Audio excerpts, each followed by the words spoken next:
Otep à toutes et à tous, je suis le Sèche Traoré Adama, je suis enseignant et chercheur en histoire à l'Institut Kemet Mat et j'ai la charge de vous présenter ce cours qui a été élaboré dans le cadre de la classe préparatoire au séchou, c'est-à-dire au master de kabitologie. Ce cours, référencé KMT 6016, et qui a pour titre Initiation à l'égyptologie africaine, est un cours de base, dans l'apprentissage de l'égyptologie africaine. C'est un cours qui s'adresse à la fois donc aux futurs professionnels de l'égyptologie africaine, mais également à tous ceux qui sont en quête de leur humanité classique, de leur héritage ancestral, en quête des antiquités africaines. Comme vous le voyez sur ce diaporama, sur ce diapo, ce cours en fait constitue une première partie.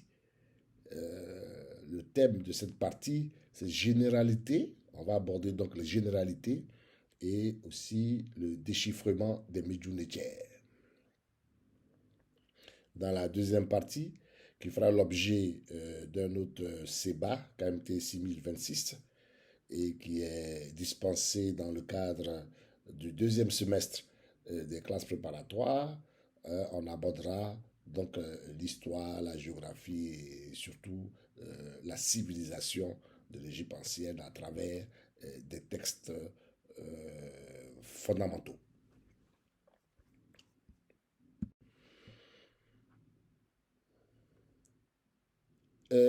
Au cours de cette formation, nous allons examiner, je l'ai dit tantôt, quelques généralités sur l'égyptologie africaine, mais nous allons nous intéresser surtout à la méthode de déchiffrement de Champollion pour son caractère ludique et donc qui facilite donc l'apprentissage. Et nous allons aussi apprendre à utiliser, d'abord à télécharger et à utiliser les applications informatiques qui sont nécessaires pour écrire les hiéroglyphes, et en particulier donc l'application ISèche et la police hiéroglyphique.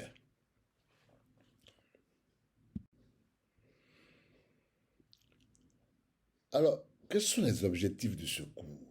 Comprendre les thèmes historiographiques de l'ouvrage fondamental Nation nègre et culture de Cheikh Anta Diop.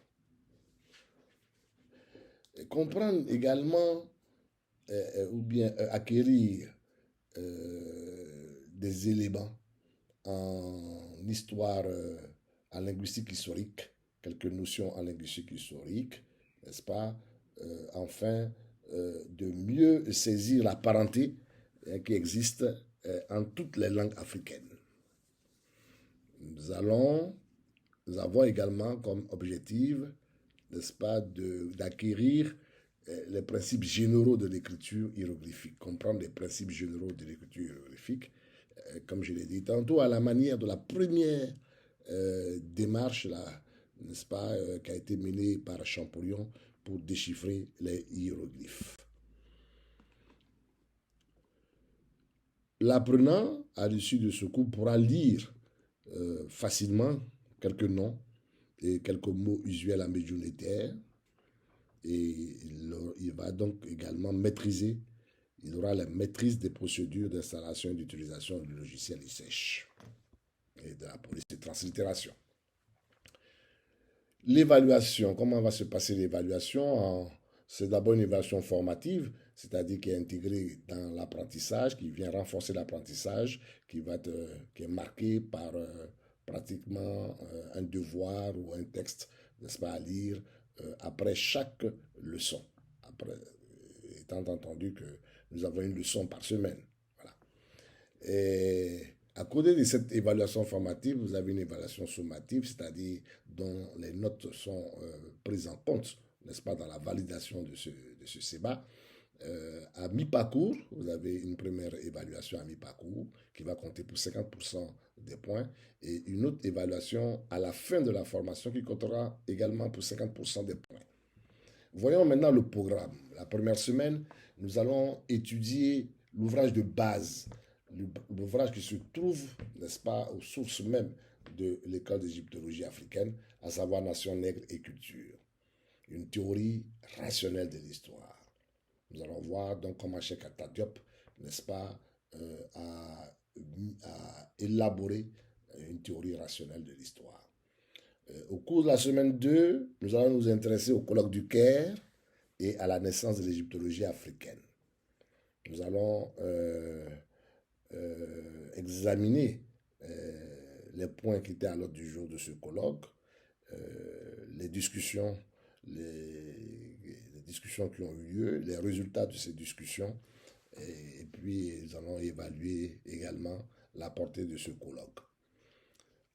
Pour la semaine 3, nous allons aborder la question de l'écriture, de l'Afrique perso de l'écriture.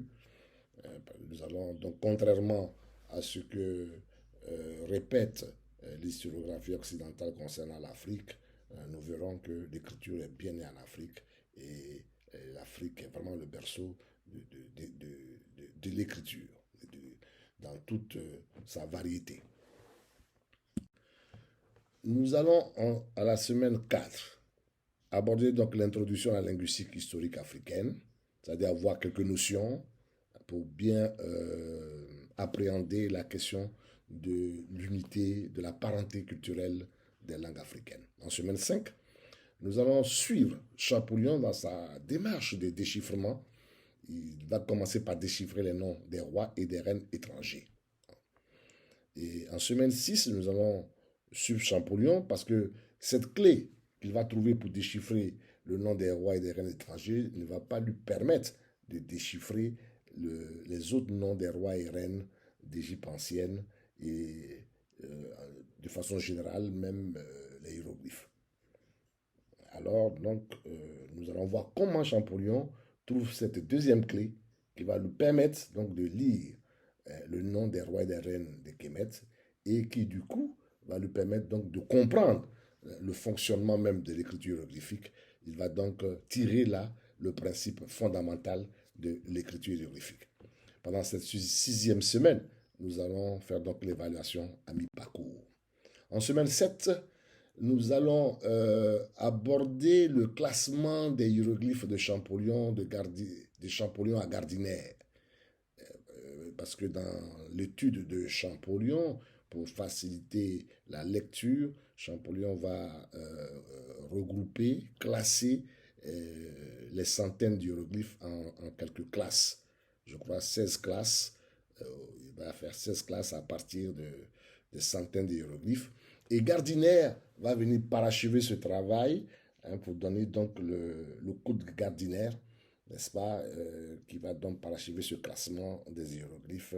Et nous allons voir, passer en revue toutes les classes de ce code Gardiner et nous ferons un petit récapitulatif alors des principes généraux de l'écriture.